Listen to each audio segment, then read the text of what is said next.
সালামু আলাইকুম। কথা তো কারো শোনা যাইতেছে না। ওয়ালাইকুম সালাম রহমতুল্লাহ বরকাত। কেউ তো বলতেছে না। ওয়ালাইকুম সালাম। জি, কথা বললে তো শুনতে পাবে। আমি ভাবছি আমি মনে হয় নেটওয়ার্কের বাইরে চলে গেছি। একটু অপেক্ষা করেন, সবই শোনা যাবে কথা।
আসসালামু আলাইকুম রহমতুল্লাহ। ছাত্র ভাইরা, আপনারা সবাই কেমন আছেন? ওয়ালাইকুম সালাম ওয়ালাইকুম রহমতুল্লাহ। সালাম। ওয়ালাইকুম আসসালাম ওয়া রাহমাতুল্লাহি ওয়া বারাকাতুহু। কেমন আছেন আপনারা সবাই? আলহামদুলিল্লাহ ভালো আছি। তাহলে আমরা পড়ালেখা শুরু করি। আমাদের পেছনের পড়া থেকে কিছু পড়া পড়ি। স্ক্রিনটা শেয়ার করতেছি। আমার আওয়াজ কি ঠিকঠাক শোনা যাচ্ছে? জি জি হুজুর, হুজুর, শোনা শোনা যায়? জি, শোনা যাচ্ছে। আলহামদুলিল্লাহ।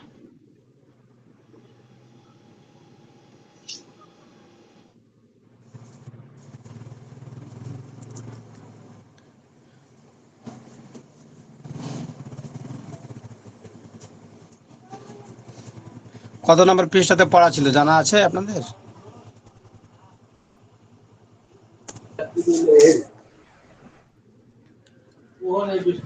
নামাজের মোস্তাহাব যে ইয়াগুলো ছিল ওইগুলো। নামাজের মুস্তাহাব সমূহ। জি।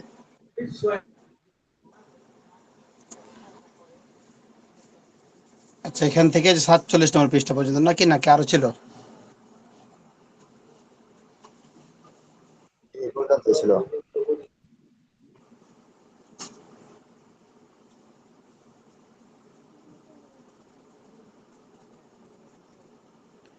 নামাজের মাকরু সমূহ এগুলো পড়া হয়নি?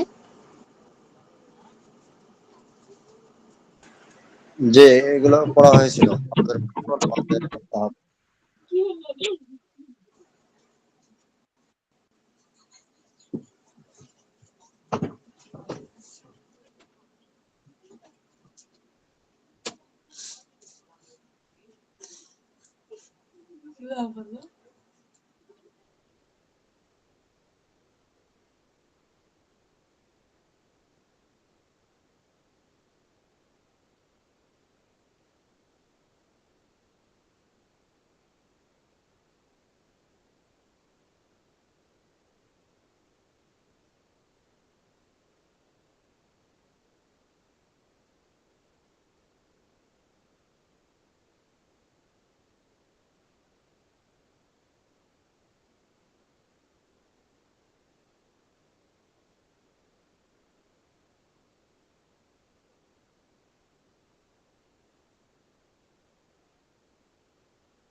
নেটওয়ার্ক কোনো সমস্যা কিনা? সারা শব্দ নেটের মনে পাইতেছি বহুত না। সমস্যা।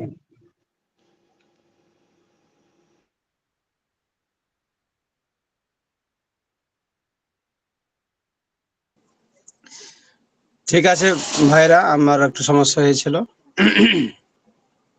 তাহলে আমাদের পড়া শুরু হবে। নতুন পড়া, এই যে পৃষ্ঠা নম্বর হচ্ছে 50, কয়েকটি মাসালা এখান থেকে পড়া শুরু হবে। নতুন পড়া। তাহলে পিছনে পড়া কি রিভাইজ দিবেন? জি হুজুর, রিভাইজ তো হবে। জি হুজুর ইনশাআল্লাহ। তাহলে এই 47 পৃষ্ঠা এখান থেকে পড়েন, কয়েকটি মাসালা এখান থেকে পড়েন।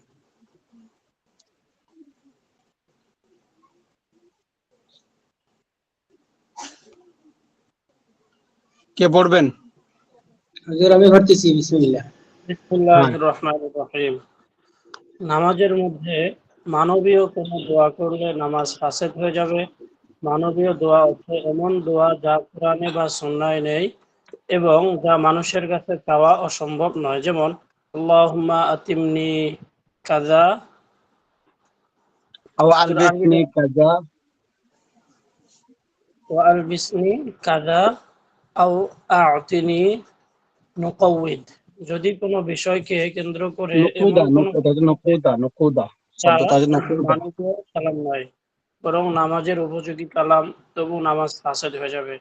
যেমন সুসংবাদ শুনে বলল আলহামদুলিল্লাহ এবং আশ্চর্যের কিছু শুনে বলল সুবহানাল্লাহ এবং মন্দ খবর শুনে বলল লা হাওলা ওয়ালা কুওয়াতা ইল্লা বিল্লাহ, কিংবা হাসির জবাবে বলল ইয়ারহামুকাল্লাহ ইত্যাদি। 2 নম্বর, আমলে কাসির নামাজকে ফাসিদ করে দেয়। আমলে কাসির মানে এমন কাজ যা যা করা অবস্থায় দেখলে মনে হয় যে লোকটি নামাজে নেই। আর যদি নামাজে আছে কি নেই তা নিয়ে সন্দেহ হয়, তাহলে তা আমলে কাসির নয়, বরং আমলে কালিল। তবে কোনো আমলে কালিল লাগাতার 3 বার হলে তা আমলে কাসির হয়ে যায়। 3 নম্বর, বাইরে থেকে মুখে নিয়ে বাইরে থেকে মুখে নিয়ে কিছু খেলে বা পান করলে যত অল্পই হোক তাতে নামাজ ভঙ্গ হয়ে যায়। আর যদি দাঁতের ফাঁকে আটকে থাকে খাবার গিলে ফেল আর যদি দাঁতের ফাঁকে আটকে থাকা খাবার গিলে ফেলে এবং পরিমাণে তা চনা বুটের চেয়ে কম হয়, তাহলে নামাজ ফাসিদ হবে না। চনা বুটের সমান বা বেশি হলে ফাসিদ হবে। 4, যদি নিজে নিজে হাদাস হয়ে যায়, যেমন পেশাবের ফোঁটা বের হলো বা নাক থেকে রক্ত ঝরলো, তাতে শুধু অজু ভঙ্গ হবে। সুতরাং সাথে সাথে অজু করে এসে আগের নামাজের উপর ভিত্তি করে অবশিষ্ট নামাজ পড়তে পারে। এটাকে বলে বিনা উসসালাহ। এ সম্পর্কে বিস্তারিত আলোচনা রয়েছে। যদি নিজে হাদাস সৃষ্টি করে কিংবা অন্যের দ্বারা হাদাস সৃষ্টি হয়, তাহলে নামাজ ভঙ্গ হয়ে যাবে। 5 নম্বর, নিজে নিজে সদর খুলে গেলে একরকম সময় পর্যন্ত তা মাফ, কিন্তু নিজে বা অন্য কেউ খুলে ফেললে তখনই নামাজ ভেঙে যাবে। রকুন আদায় পরিমাণ সময় অর্থ 3 তাসবিহ পরিমাণ সময়। 6, মুসল্লির জাল্লাতুল কিরাআহ দ্বারা নামাজ ফাসিদ হয়ে যায়। জাল্লাতুল কিরাআহ অর্থ উচ্চারিত শব্দ দ্বারা এমন অর্থ পরিবর্তন ঘটা যা বিশ্বাস করা কুফরি। তবে এরব এর ভুলে কোনো অবস্থাতেই নামাজ ফাসিদ হবে না, কেননা এরব খেয়াল রাখা খুব কঠিন। তাহলে প্রশ্ন মানে এখানে কয়েকটা প্রশ্ন আছে, প্রশ্নগুলো দেখুন তো আপনারা পারেন কিনা। 1 নম্বর প্রশ্নটা অনেক বড়। এক ব্যক্তি মুখ হা করার পর তার অনিচ্ছায় বৃষ্টির ফোঁটা মুখে চলে গেল। আরেক ব্যক্তির মুখে জোর করে 1 ফোঁটা পানি ঢুকিয়ে দেওয়া হলো। আরেক ব্যক্তি নামাজের কথা ভুলে স্বেচ্ছায় 1 ফোঁটা পানি পান করলো। আরেক ব্যক্তি নামাজের কথা স্মরণে থাকা অবস্থায় স্বেচ্ছায় 1 ফোঁটা পানি পান করলো। এদের কার নামাজের কি হুকুম? এই মাসালাটার উত্তরটা কি হবে? প্রশ্নটার উত্তর হুজুর নামাজ ভঙ্গ হয়ে যাবে তাইলে। হ্যাঁ, এখানে তো কয়েকটা সূরাতের কথা বললো। এখন এই প্রত্যেকটা সূরা থেকে নামাজ ভাঙবে না ভাঙবে না?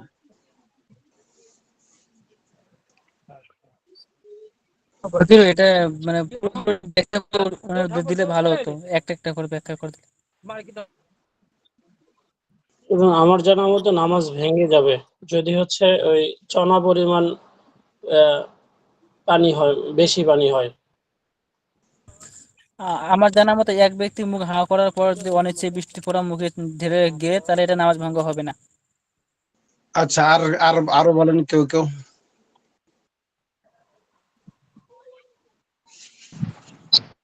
তাহলে এখানে মাসালার কয়েকটা সূরাত। এক ব্যক্তি মুখ হা করার পর তার অনিচ্ছায় বৃষ্টির ফোঁটা মুখে চলে গেল।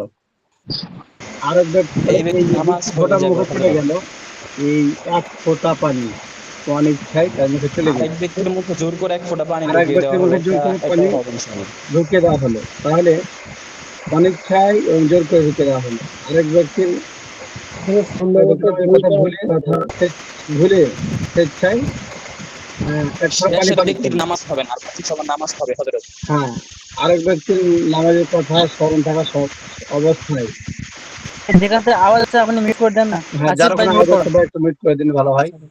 তাহলে এখানে কয়েকটা সূরাতের মধ্যে একটা সূরাত হচ্ছে যে নিচে দিয়ে দেন, আরেক ব্যক্তি নামাজের কথা স্মরণ থাকা অবস্থায় স্বেচ্ছায় এক ফোঁটা পানি পান করলো, এই ব্যক্তির নামাজটা কি হবে? ভঙ্গ শেষের হবে। ব্যক্তির নামাজ হবে না, শেষের ব্যক্তির কারণ নামাজ সে ছাড়া বাকি সবার অল্প অনেক হোক আর হবে। বেশি হোক, যদি নামাজের অবস্থায় বাহির থেকে নতুন করে আবার পানি নিয়ে খায়, তাহলে পরে তার নামাজ কম হোক আর বেশি হোক পানি, এই ক্ষেত্রে তার নামাজ কি হয়ে যাবে? ভঙ্গ হয়ে যাবে। তবে আগের গুলো যেহেতু এক ফোঁটা এই পানিটা যদি অল্প, আর যেহেতু সে স্বেচ্ছায় বা ইচ্ছাকৃত ভাবে খায়নি, এই জন্য তাদের নামাজটা ভঙ্গ হবে না। নিচের যেটা মশলাটা বললো, এটাই শুধু কি হবে? নামাজটা ভঙ্গ হবে, যেহেতু সে নিজের ইচ্ছায় খেয়েছে, নামাজের কথা স্মরণ থাকা সত্ত্বেও। 2 নম্বরটা হচ্ছে নামাজের মধ্যে ইন্না ইন্নাল্লাহা ওয়া আন ওয়া ইন ওয়া ইন্না ইলাইহি রাজিউন, না ইন্না লিল্লাহি ওয়া ইন্না ইলাইহি রাজিউন, বলেন কি হুকুম? নামাজ ফাসেদ হয়ে যাবে। হ্যাঁ, নামাজের মধ্যে যদি কেউ কি করে ইন্না লিল্লাহি ওয়া ইন্না ইলাইহি রাজিউন বলে, তাহলে তার নামাজ কি হয়ে যাবে? ভঙ্গ হবে। নামাজের মধ্যে প্রচন্ড ব্যথা, 3 নম্বর, অসহ্য হয়ে নিজে অজ্ঞাত কাতর ধ্বনি বলল বা কাঁদলো, এর কি হুকুম? 3 নম্বরটা হচ্ছে যে যদি নামাজ ভঙ্গ নামাজের যাবে। ক্ষেত্রে হয় তাহলে নামাজ হবে, যদি অন্য ক্ষেত্রে হয় তাহলে হবে না। হ্যাঁ, এখানে বিষয়টা এরকম যে অজ্ঞাত অবস্থায়, অর্থাৎ তার এত বেশি প্রচন্ড ব্যথা যে আহ ব্যথার কাতর সহ্য করতে না পারে অনিচ্ছায় কাতর ধ্বনি বের হয়ে গেছে, বা বা এই ধরনের কোনো শব্দ বের হয়ে গেছে, তাহলে এর দ্বারা নামাজ ভঙ্গ হবে না, যেহেতু এটা তার নিজ ইচ্ছায় করে নাই, এটা অজ্ঞাত ভাবে বের হয়ে গেছে। তারপরে 4 নম্বর হচ্ছে কোন কান্নায় নামাজ ভাঙ্গে এবং কোন কান্নায় নামাজ ভাঙ্গে না, এটা বলেন দেখি। যে যদি কোনো হুজুর শারীরিক ভাবে নামাজের যদি ভিতরে অন্য হুজুর কোনো চিন্তা নামাজের থাকে ভিতরে তাহলে যদি ভেঙে যাবে। জান্নাত আর যদি জাহান্নামের কোরআন কোনো শরীফ কথা, তেলাওয়াত করতে মানে যদি কোরআন শরীফ তেলাওয়াত করতে করতে যদি কান্না চলে আসে, তাহলে নামাজ ভঙ্গ হবে না। হুজুর যদি জান্নাতের কথা চিন্তা জাহান্নামের কথা চিন্তা করে যদি কান্দা আসে, তাহলে এই কান্নাই নামাজ ভাঙবে না। আর যদি দুনিয়ার কোনো টেনশন, কোনো বিপদ আপদের জন্য যদি কাঁদে, তাহলে নামাজ ভেঙে যাবে। হ্যাঁ, নামাজ অবস্থা যদি জান্নাত জাহান্নামের দুটাই জি যে কোনো একটা হতে পারে, এগুলো যদি চিন্তা করে কেউ মানে কেঁদে ফেলে, তাহলে পরে তার নামাজ ভঙ্গ হবে। জি আমলে কাসির, 5 নম্বর, আমলে কাসির ও আমলে কলিল এর ব্যাখ্যা করো। আমলে কাসির কাকে বলে? হুজুর, আমলে কাসির হতেছে কোনো ব্যক্তি যদি নামাজের ভিতরে এমন অবস্থা থাকে যে বাইরে থেকে বোঝা যায় যে সে নামাজেই নাই, তাহলে এটা আমলে কাসির। আর হ্যাঁ। আমলে কালিল হলো যে, আর আমলে কালিল হলো 3টা যদি হয়ে যায়, 3বার যদি এরকম হয়ে যায় কোন একটা আমল, মানে একটা নামাজের ভিতরে, তাহলে আমলে এটা আমলে কাসির। কালিল হচ্ছে মানুষ বাইরে থেকে বুঝতে পারে না, মানে সন্দেহ করে যে ব্যক্তি নামাজে আছে কিনা। যদি এরকম সন্দেহ পোষণ করে তাহলে সেটাকে আমলে কালিল করে, আর পরপর যদি আমলে কালিল 3বার হয় তাহলে সেটা আমলে কাসিরে পরিণত হয়ে যায়। হ্যাঁ, আমলের কলিল কয়েকবার করার দ্বারা ওটা আমলে কাসিরে পরিণত হয়ে যায়। 6 নম্বর নিচে দেখেন, একজন একই রকনে 3বার মাথা চুলকালো, অন্যজন 3 রকনে 3বার চুলকালো, কার নামাজের কি হুকুম? হ্যাঁ, এটা খুব গুরুত্বপূর্ণ একটা মাসালা। বলেন, এটা বলেন। হুজুর, যে একই সাথে একই রকমের 3বার মাথা চুলকালো সে ব্যক্তির নামাজ ভেঙে যাবে, আর যে ব্যক্তি 3 রাকাতে 3বার করেছে সে ব্যক্তির নামাজ 3 ভেঙে যাবে। রকমে 3বার চুলকানোর দ্বারা নামাজ ভঙ্গ হবে না, তবে এক রকমে যদি কেউ 3বার মাথা চুলকায় বা অন্য কোনো অঙ্গ চুলকায় তাহলে তার নামাজ ভঙ্গ হয়ে যাবে। 3বার করলে নামাজ ভেঙে যাবে। হ্যাঁ। এরপরে আসেন 7 নম্বর, দাঁতের ফাঁকে আটকে থাকা চুনা বুটের কম খাদ্য চিবিয়ে খাওয়া এবং গিলে খাওয়ার মধ্যে পার্থক্য কি? দুটো ব্যাখ্যা করেন। হুজুর, একটু রোকনটা একটু বুঝাই দেন। রোকনটা যেমন একবারে হাত বানলো, একবার রুকু গেল, একবার সেজদাতে, একটু বুঝাই দেন রোকনটা কতটুকু।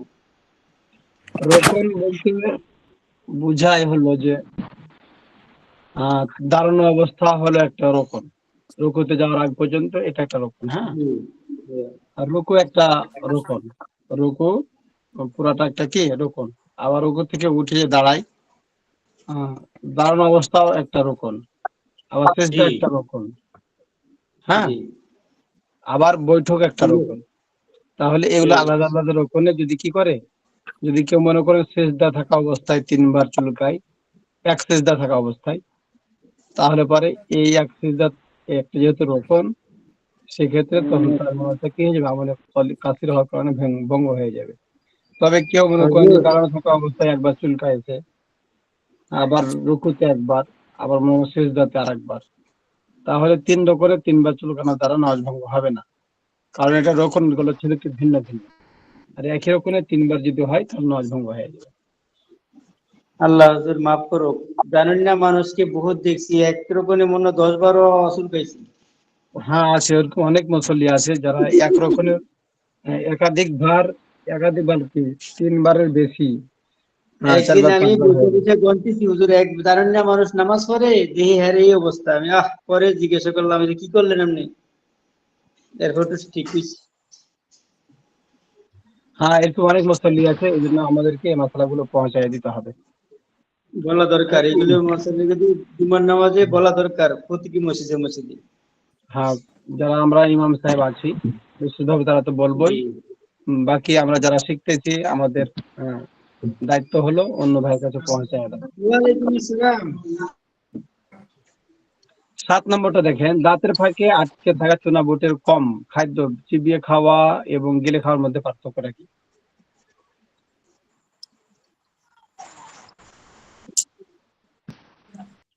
বুঝতে পারেননি তো? যে হুজুর, এখানে বিষয়টা এমন হবে যে হঠাৎ করে দেখা গেল দাঁতের ফাঁক থেকে নামাজ ভেঙে যাবে, সে কম হইলে হবে না। হুজুর, বিষয়টা এমন যে দেখা গেলো যে দাঁতের ফাঁকে একটু কোনো মানে খাবার আমাকে ছিল, ওইটাই আমরা খেয়ে ফেলছি, সেটা ভঙ্গ হবে না। আর যদি নিজের ইচ্ছাকৃত ভাবে একটা বুটের সমতুল্য খাই তাহলে ভঙ্গ হবে। পার্থক্য এতটুকু যে হ্যাঁ, এখানে দুটো মশলা, একটা হলো যে চিবিয়ে খাওয়া, একটা হচ্ছে গিলে খাওয়া। গিলে খাওয়ার মধ্যে কি নাই, এখানে 7 নম্বর দাঁতের ফাঁকে আটকে থাকা চুনা বুটের কম, এখানে বুঝলেন? চুনা বুট পরিমাণ হলে পারে এটা যদি কি হয় গিলে খায় তাহলে পারে নামাজ ভঙ্গ হয়ে যাবে, যেহেতু এটা চুনা বুটের কম। যদি গিলে খায়, চিবিয়ে না খায়, তাহলে সেই ক্ষেত্রে নামাজ ভঙ্গ হবে না। চুনা বুটের কম খাদ্য দাঁতের ফাঁকে আটকে ছিল, কিন্তু এটা সে গিলে খেয়ে নিয়েছে, এর দ্বারা নামাজ ভঙ্গ হবে না। আবার এটাই চুনা বুটের কম, কিন্তু আবার দাঁত থেকে খুলে চিবিয়ে খেয়েছে, তখন নামাজ ভঙ্গ হবে। তাহলে এটা দুটা সূরত, একটা হচ্ছে নামাজ ভঙ্গ হবে, আর একটা হচ্ছে নামাজ ভঙ্গ হবে না। তাহলে একটা সূরত হলো যে দাঁতের ফাঁকে চুনা বুটের কম আর কি, দাঁতের ফাঁকে যে বস্তুটা লেগেছিল এটা যদি ছোটায় আবার চিবিয়ে খায় তাহলে নামাজ ভঙ্গ হবে। আর যদি ছোটায় আলা এমনি এমনি গিলে খেয়ে নিয়েছে, হ্যাঁ, তাহলে সেই ক্ষেত্রে নামাজ ভঙ্গ হবে না। কারণ এই ক্ষেত্রে তার কি হয়নি, তার কোনো নামাজের যে পরিবর্তন ঘটবে এরকম কোনো কিছু হয়নি। ৮ জি নম্বর, উস্তাদ, যদি যদি এখানে যদি মুখ থেকে মানে বার করে দেওয়া হয় তাহলে মুখ থেকে বের করে যদি আবার মুখে দেয় তাহলে নামাজ তো ভঙ্গ হবেই। তবে মুখে যদি আমি যদি মনে একটু দাঁতের ফাঁকে একটু হালকা লেগেছিল, বাতাস দিয়ে যদি মুখ থেকে বার করে দেয়। বিষয়টা যেটা এটা হচ্ছে যে দাঁতের ফাঁকে লেগেছিল, ছুটে গেছে অটোমেটিক, এমনি এমনি ছুটে গেছে আর এমনি এমনি ভিতরে চলে গেছে, সে নিজে থেকে কি করে নাই, চিবিয়ে খায়নি। তাহলে এটা যেহেতু চুনাবটের কম পরিমাণ, সেই জন্য নামাজটা ভঙ্গ হবে না। আবার চুনাবটের কম ঠিক আছে, কিন্তু সে চিবিয়ে খেয়েছে, তাহলে নামাজটা ভঙ্গ হবে। সোনা বোটের পরিমাণটা আচ্ছা ৮ নম্বর, বেনা উসসালা কাকে বলে? বেনা উসসালা নিজে নিজে নামাজ বেনা বাতিল উসসালা হয়ে যায়, নামাজ হলে তারপরে বাকি মানে এইখান থেকে নামাজ চলে যাওয়ার পরে বাকি নামাজ আবার পড়া, এটাকে বিনা উসসালা বলা হয় না?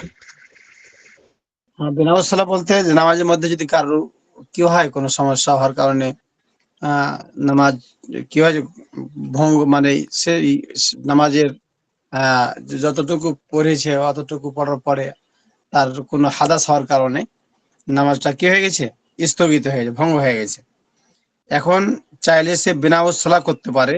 বিনা উসসালা বলতে যে সে আবার অজু করতে যাবে, অজু করে এসে আবার যদি ইমাম সাহেবকে নামাজের মধ্যে পায়, তো আবার কি করবে, ওই নামাজের মধ্যে ওই নামাজটাই তার ওই নামাজটাকেই ইক্তেদা করবে, যতটুকু পাবে অতটুকু সে পড়বে, আর বাকিটি পরে আবার যেভাবে পড়তে হয় ওভাবে পড়বে। এটাকে বিনা উসসালা বলে। তবে বিনা উসসালা করতে গিয়ে যাতে করে আবার মনে করেন যে কথাবার্তা বলা, গল্প করা, অথবা ইস্তেনজাতে যাওয়া, এরকম যদি কিছু পাওয়া যায় তাহলে পরে বিনা উসসালা চলবে না। বিনা উসসালা বলতে উজু ভেঙে গেছে হাদাস হওয়ার কারণে, তো এখন সে অটোমেটিক কাতার থেকে বের হয়ে কি করেছে, অজু করেছে, অজু করে আবার ওই নামাজে এসে যদি ইমামকে পায়, ডাইরেক্ট মসজিদে আসে। হ্যাঁ ডাইরেক্ট মসজিদে আসে, আর যদি ইমামকে ওই কি করতে ইমামকে পায় নামাজের মধ্যে, তাহলে পরে বিনা উসসালাটা করতে পারবে। যতটুকু নামাজ পায় অতটুকু পড়বে, আর বাকিটুকু যেটুকু ছুটে যাবে ওটুকু কি করবে, ওটুককে সালাম ফিরানোর পরে ইমামের দাঁড়ায় পরিপূর্ণ করবে। এটাকে বিনা উসসালা বলে। তবে এই মাসালার উপরে তেমন আমল নাই, এটা আমাদের শিক্ষার বিষয়, আমরা জেনে রাখবো। যেহেতু এই মাসালার উপরে বর্তমান জামানায় কোনো জায়গাতে আমল দেখা যায় না, সেহেতু এই মাসালাটা আমাদের জন্য ইম্পর্টেন্ট না। ইম্পর্টেন্ট হলো যে আমাদের জন্য এটা শিক্ষা, যে বিনা উসসালা এরকম একটা নামাজ পদ্ধতি আছে, এটা শিখে রাখা। জি হুজুর। ৯ নম্বর, জোহর। যে হুজুর, হুজুর এখানে যদি উজু ভঙ্গের আগে যে নামাজটা পড়ছিলাম ১ রাকাত বা ২ রাকাত, তখন ওটা তো পুরো বাতিল হয়ে যাবে। না, ওটা থাকবে, অতটুকু থাকবে, যতটুকু উজু করতে গিয়ে ছুটবে অতটুকু পড়তে হবে। জি জি জি। আরেকটা যদি হুজুর জামাত একদম শেষ হয়ে যায়, শেষ হয়ে তো সালাম বিনা ফিরে উসসালা চলবে না, তখন তো নামাজই পরিপূর্ণ বাদ হয়ে গেল, বুঝছেন না? এসে ইমামকে নামাজে পেতে হবে, তাহলে পরে বিনা উসসালা হবে, তাছাড়া বিনা উসসালা হবে না। আর যদি এসে দেখি জামাত শেষ হয়ে যায়, তখন আবার শুরু থেকে জামাত পড়তে হবে না ওখান থেকে শুরু করে হবে? বিনা উসসালা তাহলে কি চলবে তার না, পুরো নামাজ হবে না? পরিপূর্ণভাবে তাকে আবার নামাজ পড়তে হবে। হ্যাঁ, জি উস্তাদ, বুঝছি। আচ্ছা, নামাজের মাকরু সমূহ। আচ্ছা, আরেকটা থেকে গেল ৯ নম্বর, জোহর। জোহর পড়া অবস্থায় আসরের সময় হয়ে গেল, জোহর পড়া অবস্থায় আসরের সময় হয়ে গেল, আহ কি হুকুম, হয়ে গেলে কি হুকুম? জোহর পড়তেছি কিন্তু জোহর পড়তে পড়তে আসরের নামাজের সময় হয়ে গেল, তাহলে এই অবস্থায় কি হুকুম হবে বলে?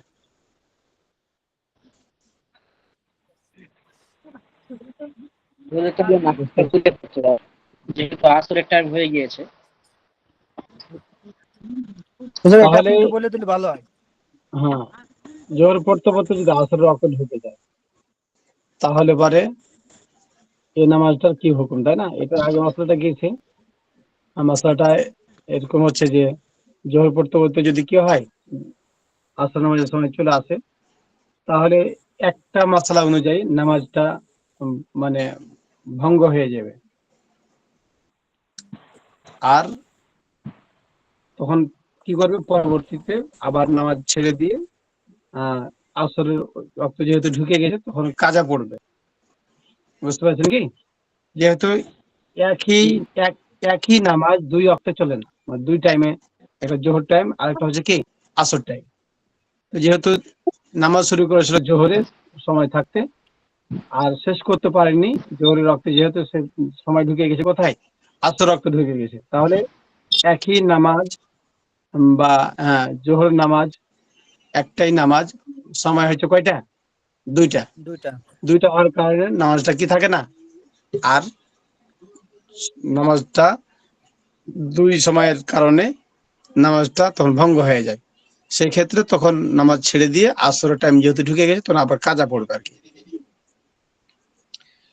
10 নম্বর হচ্ছে ইমামের আগে মুক্তাদি সিজদায় চলে যাওয়ার কি হুকুম? ইমামের আগে মুক্তাদি সিজদায় চলে গেছে, এখন এর কি হুকুম হবে? নামাজ ভেঙে যাবে, নামাজ ভেঙে যাবে। নামাজ ভেঙে যাবে, নামাজ হবে না। ইমামের আগে মুক্তাদি চলে গেলে নামাজ ভেঙে যাবে। আচ্ছা, হুজুর, তাহলে তো পড়াশোনা করে ইমামকে অনুসরণ করাই হলো না। জি,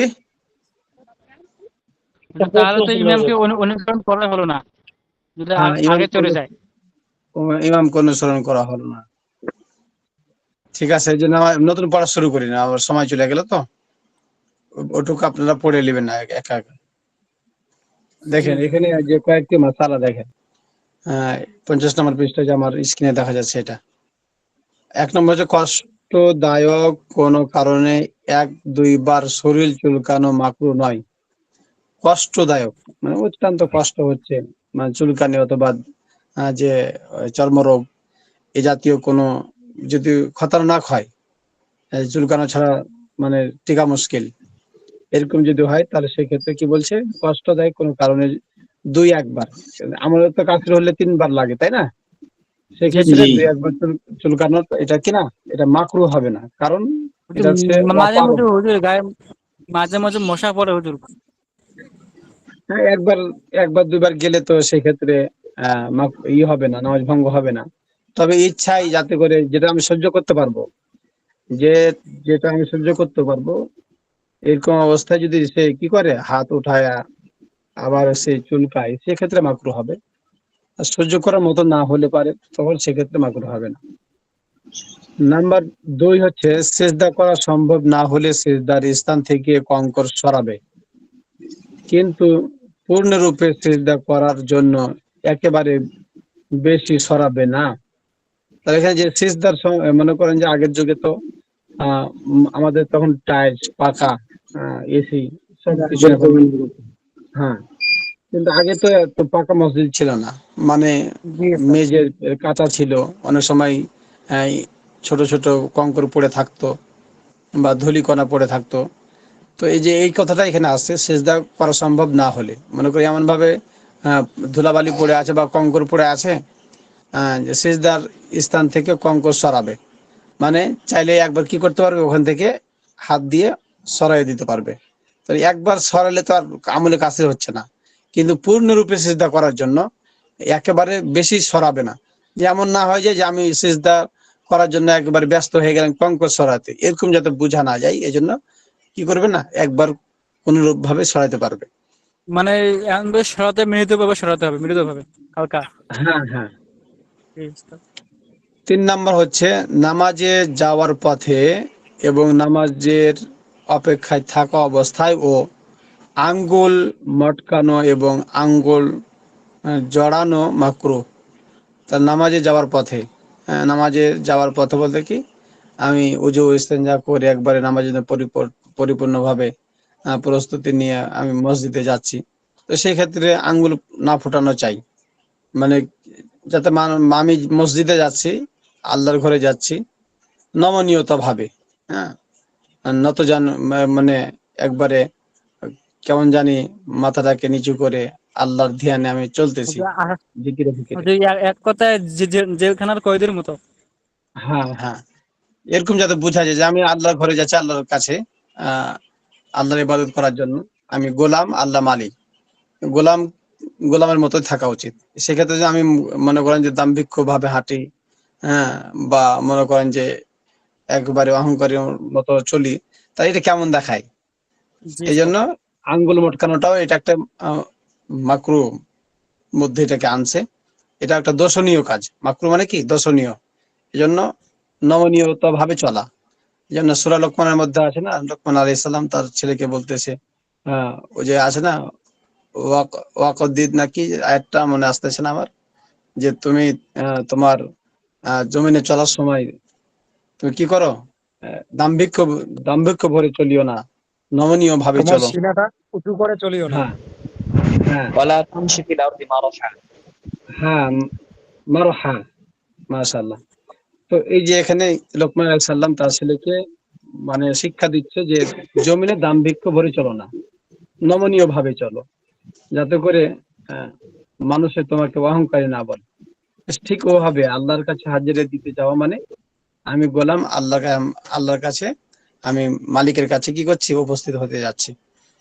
আসলেই দুনিয়ার নিরিখে যখন মানুষ কি করে, বড় কোথাও কোনো ব্যক্তিদের সাথে দেখা করতে গেলে খুবই নমনীয় ভাবে আদবের সাথে, যাতে ভুল ত্রুটি চোখে না পড়ে, ধরা না পড়ে, মাথা নিচু করে এভাবে যায়। তো ঠিক ওরকম ভাবে আল্লাহ তো সবার বড়, তাই না? এই জন্য তার কাছে কিভাবে যাওয়া উচিত, ওভাবে যেতে হবে আর কি। তারপরে দেখেন 4 নম্বর না, তারপরে 4 নম্বর হচ্ছে মনের স্থিরতা নষ্ট হতে পারে অবস্থায় নামাজ পড়া মাকরুহ। মনের স্থিরতা নষ্ট হতে পারে অবস্থায় নামাজ পড়া মাকরুহ। মনে করেন যে তার বিচলিত মন, কোনো কারণে তার নামাজের আগ মুহূর্তে মনে করেন যে এরকম প্রস্তুতি হয়ে গেছে যে বিচলিত মন, এখন নামাজ পড়লে তার নামাজের কোনো ধ্যান খেয়াল পয়দা হবে না। তো এরকম অবস্থায় মন নিয়ে যদি কেউ নামাজ পড়ে, তাহলে তার এই মন মানসিকতার অবস্থা নামাজ পড়াটাকে মাকরু বলা হয়েছে। কেন? যে এরকম যদি মন মানসিকতা থাকে, তাহলে না মালিকের সাথে তার সম্পর্ক হবে। এই জন্য বিচলিত বা মনের স্থিরতা নষ্ট হতে পারে এমন অবস্থায় নামাজ পড়া মাকরুহ। তাহলে মনটাকে কি করতে হবে? মনটাকে ধরে রাখতে হবে। যেমন ইস্তিনজা বেগ থাকা অবস্থায়, মনে করেন যে ইস্তিনজা লেগেছে, এমন লাগছে মনে করেন যে ধ্যান খেয়াল শুধু ওদিকেই যাচ্ছে, বা ক্ষুধা বা চাহিদার সময় খাবার উপস্থিত থাকা অবস্থায়, এখন সামনে খাবার, সবাইও আছে কিন্তু খাইলো না, নামাজ পড়তে গেল, নামাজের মধ্যে খাবারের কথা মনে পড়ছে। তো এরকম যেন যেতে না হয় আর কি। 5 নম্বর, মোমবাতি বা কুপি সামনে রেখে নামাজ পড়া মাকরুহ নয়। মোমবাতি বা কুপি সামনে রেখে নামাজ পড়া মাকরুহ নয়, কারণ এটা রাখছে তার জরুরত, তাই না? অনেক সময় মানুষ মনে করে আগুন পূজারি এরকম সাথে যেতে মোসাব্বা না হয়ে যায়। তো এটা মোসাব্বা হওয়ার কিছু না, যেহেতু নামাজের যেহেতু কুপি বা মোমবাতি এগুলো তো মানুষের জরুরত। এখন তো নাই বিদ্যুৎ চলে আসছে, কারেন্ট চলে আসছে, এখন তো এগুলো প্রয়োগ কমে গেছে। কারেন্ট না থাকলে সেই ক্ষেত্রে তখন হয়তো মানুষের ব্যবহার করে। তারপরেও এখন মোমবাতি, কুপি এগুলো আর চলে না। এখন বিকল্প চার্জার বাই মনে করেন যে আইপিএস বিভিন্ন ধরনের জেনারেটর, এগুলো এখন মানুষ ব্যবহার করে। এখন কারেন্টের পরিবর্তে আধুনিকতা আর কি। এখন আর ওগুলো আর দরকার নাই, আদিকালের জিনিস এগুলো শেষ, এগুলো এখন ওই 2025 সালে চলে না। তারপরে দেখেন 6 নম্বর, কোরআন সামনে রাখা অবস্থায় নামাজ পড়া মাকরুহ নয়। কোরআন সামনে আছে, এখন কোরআন দেখে তো সে পড়তেছে না, কোরআন বন্ধ হয়ে আছে, এটা সামনে রাখা থাকতেই পারে। সামনে তো আরো কত বহু জিনিস থাকে, তাই না? কারণ কোরআন থাকলে কি জি সমস্যা? এটা কিন্তু প্রত্যেক মসজিদে আছে। হ্যাঁ, মসজিদের তাকে তো অনেক হুজুর এই করা জায়গায় উচিত। আমার একটা কথা ছিল, হুজুর ওই যে এক জায়গায় তারাপি পড়তেছে আর পিছনে আপনার ওই যে টাচ মোবাইলের যে কোরআন শরীফ আছে এগুলো বের করে তারপরে আপনার যাইয়া পোলোটে রাইখা তারপরে ইমাম সাহেবের আর কি হয়তো লোকমা দেওয়ার জন্যই এমন করতেছে, এগুলো কি নামাজের অবস্থাতে তারাপি নামাজে দেখছি আর কি। হ্যাঁ, এটা তো যে আছে না, নামাজে কোরআন শরীফ দেখিয়া পড়া, নামাজ ভাঙার কারণের মধ্যে আছে না, একটা নামাজে কোরআন শরীফ দেখিয়া পড়া। তো এই জন্য এগুলো করা যাবে না, নামাজের মধ্যে নামাজের অবস্থা করা যাবে না। হ্যাঁ, এখন ইমাম সাহেব পড়ছে, পিছনে হাফেজ সাহেব যদি নামাজ শুরু মানে তাকবীরে তাহরিমা বাঁধেনি, তাকবীরে তাহরিমা বাঁধেনি, এই অবস্থায় সে দাঁড়িয়ে উম, মোবাইলের মধ্যে দেখতে পারে, সেটা আলাদা বিষয়। কিন্তু তাকবীরে তাহরিমা বাঁধার পরে, তাকবীরে তাহরিমা বলার পরে মোবাইলে দেখে পড়া বা মোবাইলে দেখে মিলানো, এগুলো সব আমলে কাসিরের মধ্যে পড়ে যাবে। এই জন্য নামাজ কি হবে, ভঙ্গের কারণ হয়ে যাবে। 8 নম্বর, রুকুতে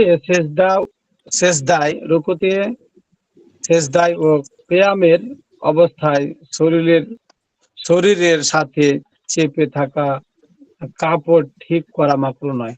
অনেক সময় রুকুতে বা সেজদাতে গেলে পারে জামার আঁচল পায়ের নিচে পড়ে যায়, হাঁটুর নিচে তখন চেপে যায়, তো এটাকে ছেড়ে বা ঠিক করে নেওয়াটা মাকরুহ না। যেহেতু এটা বসা বা ওঠার সময় কি হতে পারে, সমস্যা হতে পারে, অসুবিধা। সেক্ষেত্রে এটাকে ছাড়িয়ে নিতে পারে। হুজুর, হ্যাঁ, হুজুর 7 5 নম্বরটা নম্বরটা করা হুজুর হয়েছে বাকি না। রয়ে গেছে।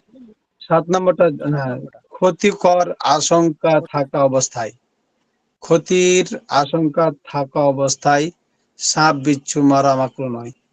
তবে আমলে কাফির হলে নামাজ ভেঙে যাবে, অবশ্যই গুনাহ হবে না। তো এখানে বলছে যে নামাজ অবস্থায় ক্ষতিকর বলতে সাপ বিচ্ছু, মানে তার সাপ চলে আসছে একটা, এখন এই সাপটাকে আহ নামাজ অবস্থায় মেরে দিতে পারবে। যদি ফের মারার সময় যদি কি হয়ে যায়, আবার আমলের কাছে হয়ে যায়, তখন আবার নামাজটা ভঙ্গ হয়ে যাবে। তো ওই নামাজ ভঙ্গ হওয়ার দ্বারা কি হবে না, গুনাহ হবে না। তখন নামাজ ছেড়ে দিয়ে জি কি জি। করতে পারবে, সাপটাকে মারতে পারবে। সাপটা যদি মারতে হয় একবারে মারতে হবে। হ্যাঁ, হ্যাঁ, আমলে কাসির না হয় এইভাবে খেয়াল রেখে মারতে পারবে, যেহেতু এটা ক্ষতিকর জিনিস। হ্যাঁ, তবে যেহেতু সাপ বিচ্ছু এগুলো একবারে মারা যায় না, একবার মারলে পারে আবার খেপে যেতে পারে জি বা জি। উল্টে এসে কামড় দিতে পারে, সেক্ষেত্রে এভাবে করা যাবে না আর কি। তবে মারার অন্য ছোট বিচ্ছু, যেমন ধরেন যে অন্য কোনো বিচ্ছু ছোট, যেমন এই আরো অনেক পোকামাকড় আছে না, যেগুলো জি জি। একটা বাড়ি দিলে মরে যায়, এরকম হলে কি করতে পারবে, সেগুলোকে তাড়াইতে পারবে বা মারতে পারবে। কিন্তু যেমন যে বড় মাঝে মাঝে সাপগুলোকে, ব্যাঙ আসে, তুমি হ্যাঁ, সেজদার জায়গায় ব্যাঙ এসে বসে থাকে। হ্যাঁ, এটাকে এক সরিয়ে দিতে পারবেন, সেক্ষেত্রে কি হবে না, সমস্যা হবে না। নামাজ মশা আদায়ের মশা বিবরণ, মশা মশা মশা কি সরানো যাইবে, মশা মারা যাইবে? এটা অসহ্য হলে পারে এটা তাড়াই দিতে পারবে, মারতে পারবে না, তাড়াই দিবে আর কি। নামাজ আদায়ের বিবরণ, তুমি যদি কোনো নামাজ আদায় করতে চাও তাহলে কেবলামুখী হয়ে দাঁড়াও। নামাজে আদায়ের নিয়মটা ভালো করে খেয়াল করেন, আমাদের কম বেশি থাকলে এখান থেকে ঠিক করে নেব। দুপায়ের গোড়া ও মাথা সমানভাবে কেবলামুখী থাকবে এবং মাঝখানে 4 আঙ্গুল পরিমাণ ফাঁকা রাখবে, দুই পায়ের মাঝখানে 4 আঙ্গুল পরিমাণ ফাঁকা থাকবে। এবং যে নামাজ আদায় করতে চাও সে নামাজে নিয়াত করে 2 হাত 2 কানের লতি পর্যন্ত তোলো, মানে তাকবীরে তাহরিমা সমাজে আমরা হাত তুলি আল্লাহু আকবার, এই যে বলার সময় যে কান পর্যন্ত হাত তুলি, তখন এই কি করতে হবে, সুন্দরভাবে হাতটা তুলতে হবে। দুই পায়ের আচ্ছা, সবাই মাঝখানে কি শুনতেছেন 4 তো? আঙ্গুল পরিমাণ ফাঁকা থাকবে? সুবিধা অনুযায়ী ফাঁকা রাখবে। মানে যতটুকু চার ফাঁকা আঙ্গুল রাখবে পরিমাণ বলতে এখানে যেটা বলছে যে 4 আঙ্গুল পরিমাণ রাখাটা বেশি ভালো। যদি শরীরে ভারসাম্য বজায় রাখতে কষ্ট হয় তাহলে বেশি রাখতে পারবে। তো সেক্ষেত্রে কি নাই, কোনো সমস্যা নেই, রাখতে পারবে। অনেক মোটা মানুষ আছে না, বা যাদের জায়গা অনেক বেশি লাগে, সেই ক্ষেত্রে তার শরীরে ভারসাম্য তো 4 আঙ্গুল পরিমাণ ফাঁকা রাখতে পারবে না। তখন সেই কি করতে পারবে, তখন 4 আঙ্গুলের জায়গাতে আরো বাড়াইতে পারবে। তবে যারা স্বাভাবিক মানুষ, চলাফেরা করতে অসুবিধা হয় না, 4 আঙ্গুল ফাঁকা রাখাটাই তাদের জন্য উত্তম হবে। এরপরে দেখেন, এবং যে নামাজ আদায় করতে চাও সে নামাজের নিয়াত করে 2 হাত 2 কানে লতি পর্যন্ত তোলো। হাতের তালু ও আঙ্গুল কেবলামুখী থাকবে এবং আঙ্গুলগুলো স্বাভাবিক অবস্থায় থাকবে, না বেশি লাগানো না বেশি ছড়ানো। তারপর আল্লাহু আকবার বলো। তাহলে হাতের আঙ্গুলগুলি স্বাভাবিক ফাঁকা থাকবে এবং হাতের আঙ্গুলি টান টান সোজা থাকবে না, কিছুটা বাঁকানো থাকবে। আর কানের লতি পর্যন্ত তুলবে, যাতে করে আঙ্গুলগুলো স্বাভাবিক থাকলে পরে কেমন জানি কেবলার দিকে একটু নয়ে থাকে। তো এটা যেন থাকে, যাতে করে বোঝা যায় যে আমার সর্ব অঙ্গ কেবলামুখী। তারপরে 52 নম্বর পৃষ্ঠা শুরু থেকে তাহারিমা বলার পর, অর্থাৎ তাকবীরে তাহারিমা যেটা বলা হয় এটা হচ্ছে আল্লাহু আকবার। আল্লাহু আকবার বলার পর সঙ্গে সঙ্গে ডান হাত বাম হাতের উপর নাভির নিচে রাখো। ডান হাতের ছোট আঙ্গুল ও বড় আঙ্গুল বাম হাতের কবজিকে বেষ্টন করবে এবং বাকি 3 আঙ্গুল সোজা হয়ে থাকবে। তাহলে এখানে যেটা বলা হলো যে যখন হাত রাখবে, হাত বাঁধবে, এটা নাভির নিচে রাখবে আর বাম হাতের উপরে ডান হাত রাখবে। ডান হাত কিভাবে রাখবে, কনিষ্ঠ আঙ্গুল আর বৃদ্ধাঙ্গুল দ্বারা বাম হাতের কবজিকে ধরবে, আর 3টা আঙ্গুল থাকবে এটা হাতের উপরে সোজা হয়ে থাকবে আর কি। তারপর নিঃশব্দে সানা পড়ো, সুবহানাকা আল্লাহুম্মা ওয়া বিহামদিকা ওয়া তাবারাকা ইসমুকা ওয়া তাআলা জাদ্দুকা ওয়া লা ইলাহা গায়রুক ওয়া তাআলা জাদ্দুকা ওয়া লা ইলাহা গায়রুক। তাহলে এই সানাটা পড়বে। তারপর নিঃশব্দে আউযু বিল্লাহি মিনাশ শাইতানির রাজীম,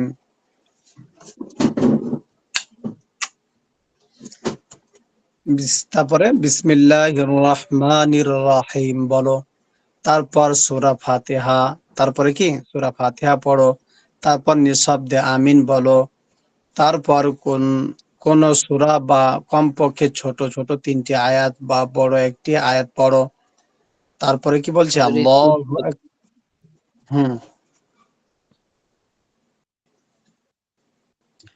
আর তারপরে দেখেন, তারপর আল্লাহু আকবার বলে রুকুতে যাও।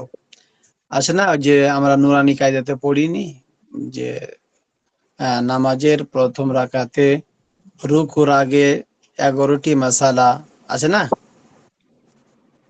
ওই 11টি মাসালা এখানে বলা হলো। তারপর আল্লাহু আকবার বলে রুকুতে যাও।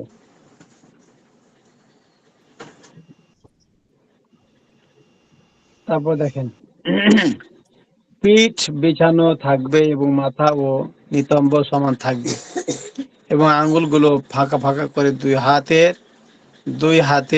দুই হাঁটু শক্ত করে ধরো।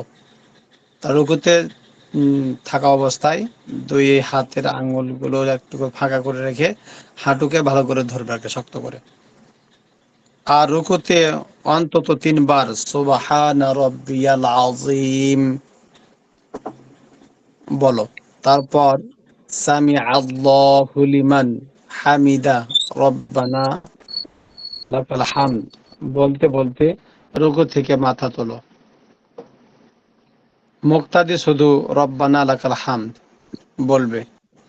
মুক্তাদি ইমাম সাহেব বলবে সামি আল্লাহু লিমান হামিদা, মুক্তাদিরা কি বলবে, রব্বানা লাকাল হামদ। মুক্তাদি শুধু কি বলবে, রব্বানা লাকাল হামদ, এবং সোজা হয়ে দাঁড়াও। তারপর তাকবীর বলো। কোনো দোয়া পাঠ করে তাহলে ক্ষতি হইব?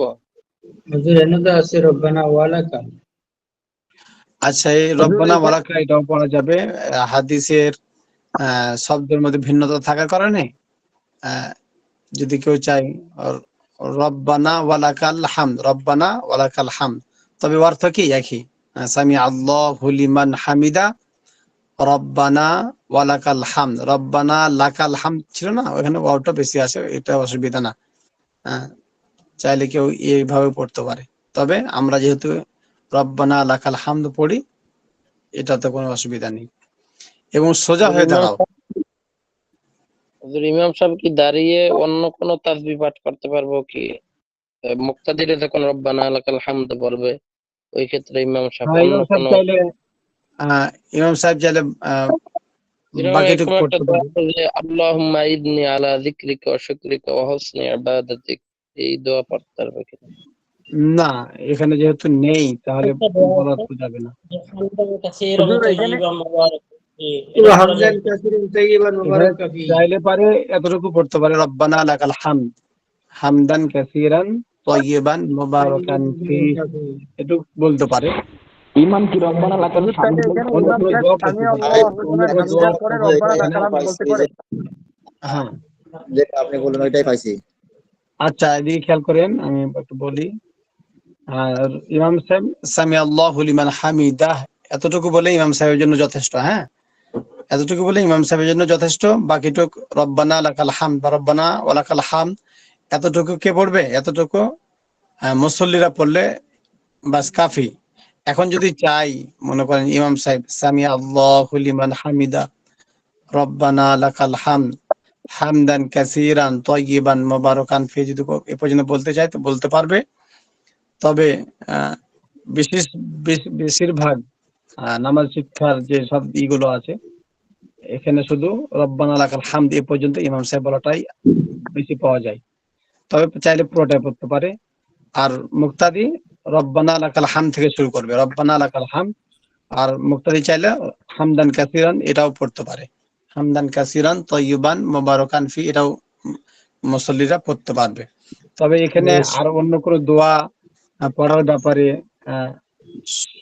মজবুত কোন সহিহ হাদিস বা রিওয়ায়াত আছে এ ব্যাপারে আমার তেমন একটা জানা নাই বেশি। সেক্ষেত্রে অন্য কোনো দোয়া পড়া দরকার নাই, চাইলেও হামদান কাসিরান এটাই পড়া উত্তম হবে। তারপর তাকবীর বলা অবস্থায় সেজদায় রওনা হও।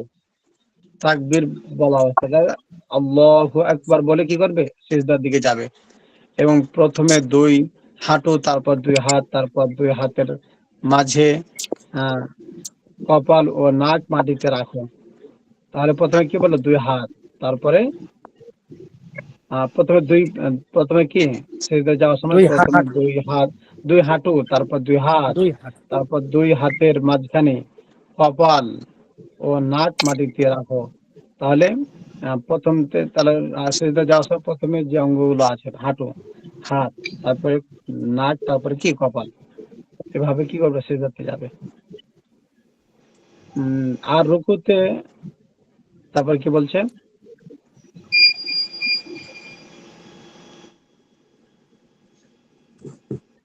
দুই বাহু মাটিতে থেকে। হ্যাঁ হ্যাঁ, তারপর হচ্ছে যে দুই বাহু পার্শ্ব থেকে দূরে রাখবে। দুই বাহু মাটি থেকে এবং মাটি থেকে এবং উদরদ্বয় থেকে এবং দুই বাহু পার্শ্ব থেকে দূরে থাকবে। এখানে দুই বাহু বলতে যে হাতের যে দুইটা সাইড, কোন থেকে বগল পর্যন্ত এই সাইডটা, যাতে করে আমার পার্শ্বের সাথে গায়ের সাথে লেগে না থাকে আর কি, এবং মাটিতে যাতে বিচ্ছে না থাকে। এবং উদরদ্বয় থেকে এবং যে পেট যাতে রানের সাথে লেগে না থাকে। উদর মানে উরুদয় বলতে যে রান, হাঁটু থেকে যে মাজা পর্যন্ত যে পায়ের যে অংশটা, এটাকে বলা হয় উরুদয়। অর্থাৎ এই পায়েরটা দুটা মিলে উরুদয় আর কি। তাহলে এটা যেন পেটের সাথে লেগে না থাকে। দুই বাহু পার্শ্ব থেকে দূরে থাকবে। তবে ভিড় থাকলে বাহু পার্শ্বের সঙ্গে মিলিয়ে রাখবে, মানে অনেক চাপাচাপি, সেক্ষেত্রে মিলিয়ে রাখবে, এখানে সমস্যা নাই। হাত ও পায়ের আঙ্গুল কেবলামুখী থাকবে। হাত ও পায়ের আঙ্গুল কেবলামুখীর দিকে কি থাকবে? সোজা কেবলার দিকে থাকবে। এবং হাতের আঙ্গুলগুলো মিলিত ভাবে থাকবে সিজদা অবস্থায়।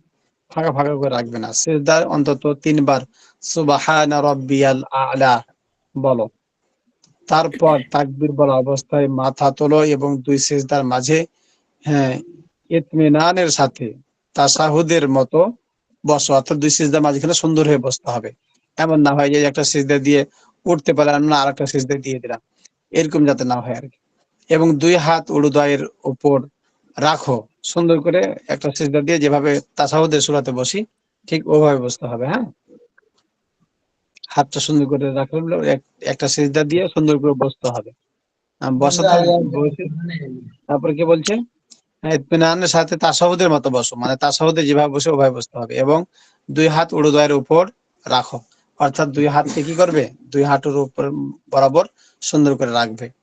বসা অবস্থায় মাগফিরাতের দোয়া করো, আল্লাহুম্মা গফিরলি ওয়ারহামনি ওয়া আফিনি ওয়াহদিনি ওয়ারযুকনি, এই দোয়াটা বলো।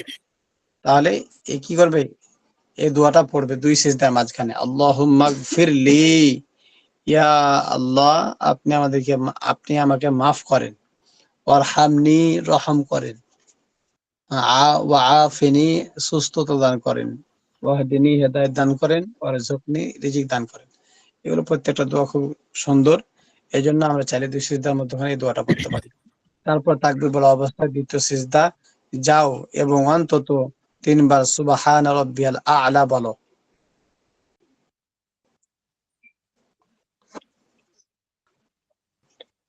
আচ্ছা, তারপর তাকবীর বলে সিজদা থেকে মাথা তোলো, তারপর দুই হাত জমিনে ভর না দিয়ে এবং না বসে সোজা দাঁড়িয়ে যাও। এ পর্যন্ত একবার এক রাকাত হলো। এবার দ্বিতীয় রাকাত, প্রথম রাকাতে যা যা করেছো দ্বিতীয় রাকাতেও তা করো, তবে দুই হাত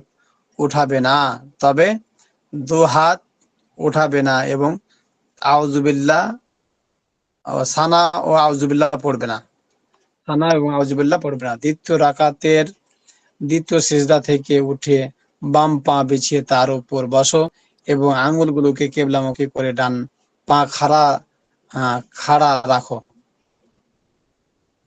আর দুই হাত উরুদয়ের উপর রাখো। হাতের আঙ্গুলগুলো স্বাভাবিকভাবে ছড়ানো থাকবে এবং কিবলামুখী থাকবে, তাশাহুদে বসা অবস্থায় আর কি। তারপর আব্দুল্লাহ ইবনে মাসউদ রাদিয়াল্লাহু তাআলা আনহু হতে বর্ণিত তাশাহুদ পড়ো, আত-তাহিয়াতু লিল্লাহি, যে তাশাহুদটা আছে এই তাশাহুদটা পড়বে।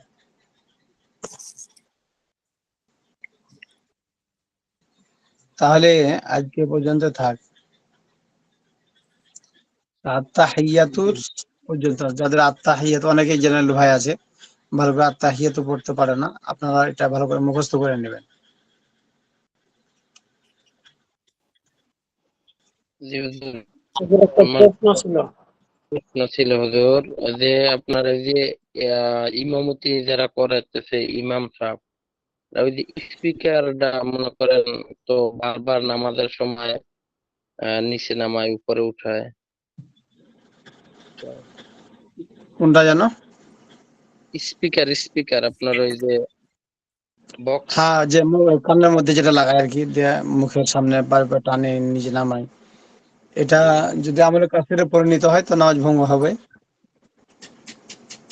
এই জন্য একই রকনে একই আরকানে যদি কি হয় আমলে কাফিরের মতো হয় বা 3 বারের বেশি হয়, তখন সেক্ষেত্রে নামাজ ভঙ্গ হবে, যেহেতু এক দুবার করলে হবে না। হ্যাঁ, একবার দুইবার করলে নামাজ ভঙ্গ হবে, তো মাকরুহ হবে।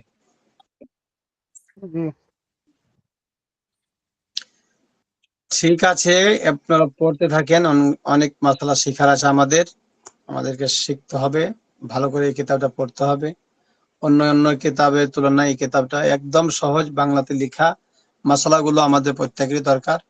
নামাজ আমাদের পড়তে হবে, মানুষকে এইগুলো মাসালা জানাইতে হবে। এই ক্ষেত্রে আমরা সুন্দরভাবে এই কিতাবটা কয়েকবার পড়লে, অর্থাৎ 2 বা 3 বার পড়লে পারে কেমন জানি মাসালাগুলো হল হয়ে যাবে, মুখস্থ হয়ে যাবে। সেই ক্ষেত্রে আমরা এই মাসালাগুলোর উপরে আমল করা খুব সহজ হবে। এই জন্য আমরা কেউ বাংলা বলে অবহেলা করব না, যেহেতু মানে মাসলাগুলো আমাদের জন্য সারা জীবনের জন্য দরকার। অন্য কিতাবে নাই এই মাসলাগুলো বোঝা এবং পড়া সব দিক দিয়ে সহজ, এই জন্য আমরা এটা পড়ার চেষ্টা করবো সবাই। ঠিক আছে, আজকে পর্যন্ত ইনশাআল্লাহ। ভাই। হুজুর নাম প্রেজেন্ট করবেন না? বুঝলাম না। নাম প্রেজেন্ট করবেন না হুজুর? হাজিরা।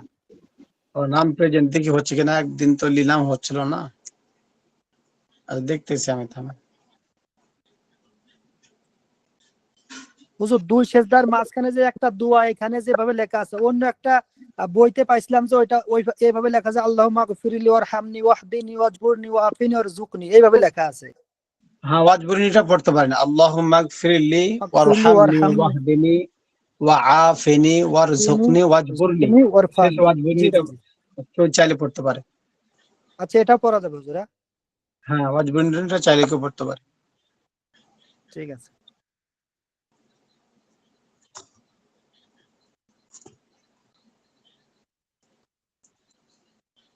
ইয়া মালিক।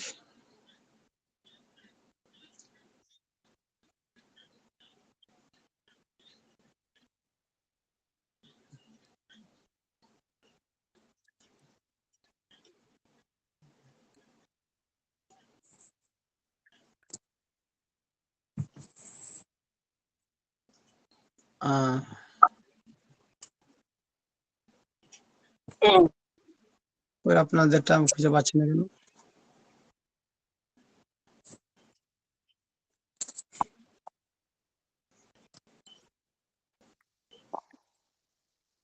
হুজুর আইন 3য় বর্ষ, আচ্ছা, পাইছি। প্রথম বর্ষের 3য় ব্যাচ।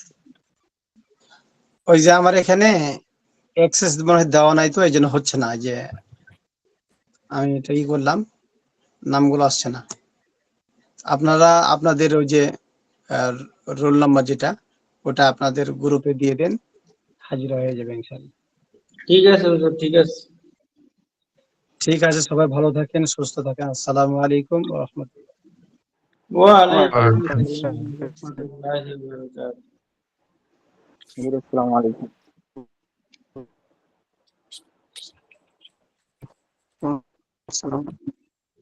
হাসান ভাই, জি ভাই। আপনি কই? আপনি পাওয়া যান ঠিক মতো, আপনি ফোন দিয়ে ফিরিয়া হ্যাঁ, তো ফিরিয়া ফোন দিয়েন। ঠিক আছে ইনশাআল্লাহ। ফোন দাও। নামাজ পড়া যাও তো একটু পরে, নামাজ পড়ে এসে। হ্যাঁ, হ্যাঁ হ্যাঁ, নামাজ পড়ে এসা। ঠিক আছে।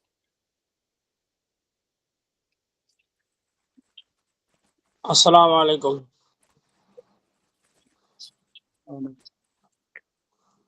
আমার একটা প্রশ্ন ছিল, আমি তো ওই সময় একটু খেয়াল করছিলাম না ভালো করে। ওই যে মেহেদী ভাই আছে? আসরের নামাজের মাসালাটা যখন বললো, হুজুর মাহিদুর ভাই তো চলে শুনতেছেন? গেছেন ভাই, আপনি উত্তর দিবেন। মেহেদী ভাই